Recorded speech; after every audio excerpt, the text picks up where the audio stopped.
Hey guys, today I'm going to be doing a book review on The Ship of Dreams, The Sinking of the Titanic and the End of the Edwardian Age by Gareth Russell.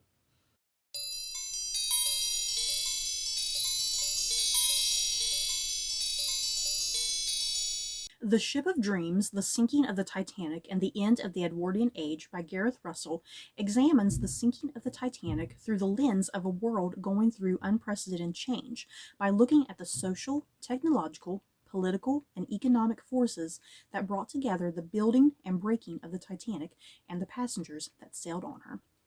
I really enjoyed this book, yeah, guys. It is a work of nonfiction all about the Titanic. But what was really appealing to me about this particular nonfiction, um, we all know the story of the Titanic. I mean, there's only so much that can be explored about it before it starts to get repetitive. So, what I really enjoyed about this book in particular was just the really unique perspective that Gareth Russell was going for with what he was trying to say. Um, so yeah, he's essentially examining the sinking of the Titanic, looking at it through the lens of kind of this crumbling world, which is the Edwardian era and whatnot, which pretty much comes to an end by the end of World War One, essentially, and yeah, definitely by World War Two, it's just completely gone. You know, um, so I really like that unique point of view, and the way that Gareth Russell is kind of talking about that.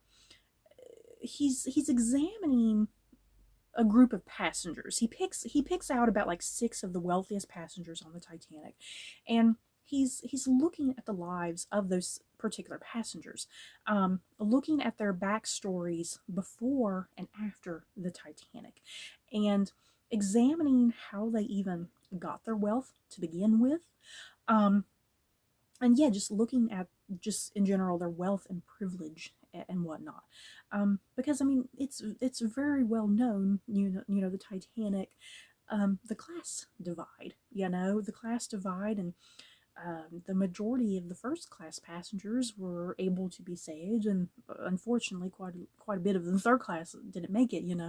So I really liked what he was doing with this book, and yeah, he's not saying that the Titanic is responsible for the end of the Edwardian era. That's just ludicrous to even think about. He's not saying that the Titanic is solely responsible for the end of that era. Like I said in the synopsis, what he's looking at all of these various different factors within this class hierarchy that was going on during this time period.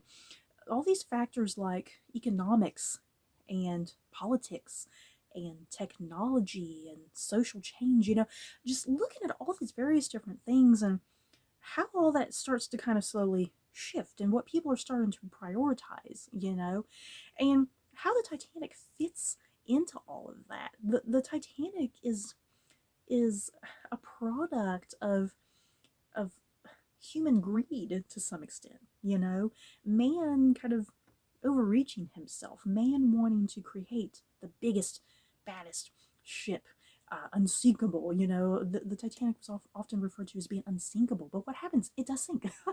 you know, it's like a metaphor. Man is not perfect at the end of the day. This ship was not perfect. There is folly, and hubris in human greed that kind of becomes like this metaphor for the sinking of the Titanic, weirdly enough, And what Gareth Russell is kind of also looking at, tying back into the wealthy passengers and their wealth and privilege and whatnot, what he's also kind of looking at is what that wealth and privilege kind of does to these passengers, to the wealthy, that it creates a sort of isolationism, if you will, and an ignorance, and the fact that a lot of the passengers, especially in first class, had no idea what was really going on with the ship, and people weren't even really getting into those lifeboats until the last minute in some ways. And Gareth Russell is a much more intelligent man than I am, so I'm going to read here on page 321 of my edition, kind of how he kind of concludes this book and kind of the overall thesis of it, I suppose. He says it all better than what I can sit here just kind of reviewing it. He says the Titanic remains a story from which we can extract lessons on hubris, folly, greed, love, class, magnificent courage, and pitiable weakness. The iceberg that pierced her gave her an immortality that no other ship, no matter how large or luxurious, can ever hope to emulate. And I like kind of what's added there at the very end, the fact that the Titanic has immortality.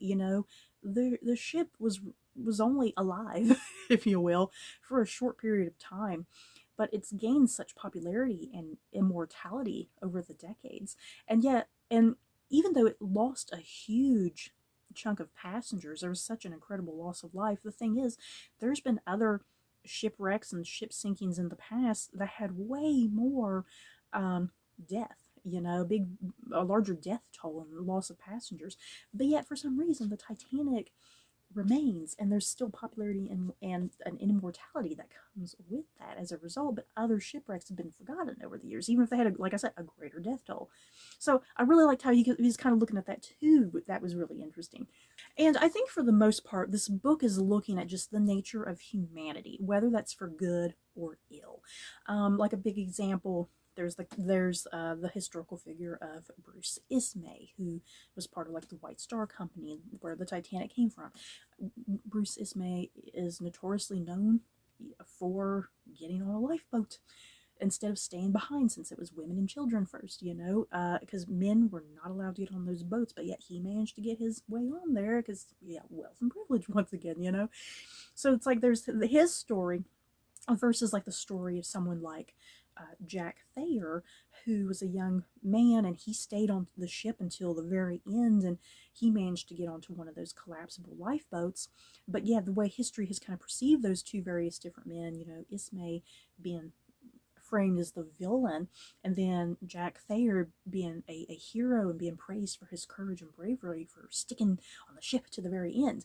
And so there's kind of that with humanity, who is portrayed as the hero, who is portrayed as the villain, and also kind of in a way that Gareth Russell kind of gets into too, kind of looking at kind of just gender things there, that during this time period, especially during the Edwardian age, what men were obligated to do, that if a man got in the way of a woman, he was considered a coward and not brave. And once again, someone like Jack Thayer, who stayed on that ship until the very end and got on a collapsible lifeboat and made it to the Carpathia and whatnot.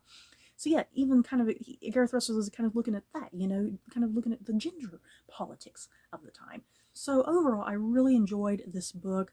I really greatly appreciated Gareth Russell's his research. You can clearly see he did his research. It's just so meticulous.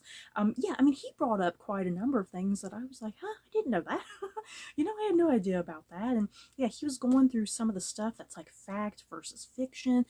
Because thanks to a lot of like movie adaptations or TV adaptations or historical fiction books and whatnot, thanks to a lot of adaptations like that, just a lot of stuff has been bent out of proportion that as a people, we kind of think certain things are true about the sinking when in reality it's actually not true, but we have kind of formed this collective kind of mindset when it comes to the Titanic about what is fact and what's fiction.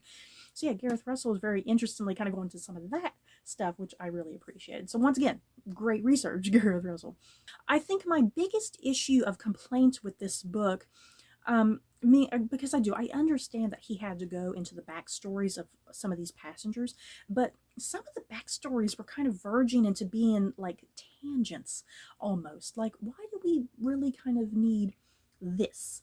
And sometimes he would bring up a topic, and I was kind of expecting him to go a certain way with the topic, but then he would just completely divert and go somewhere else with the topic, which I wasn't expecting, considering what the topic of this is, which is examining the Edwardian period. So yeah, sometimes he went off into tangents, and sometimes he went off into stuff that I was like, it's not really reflecting on what he's going for here with the Edwardian era. Edwardian era, when I think he should have gone a completely different direction.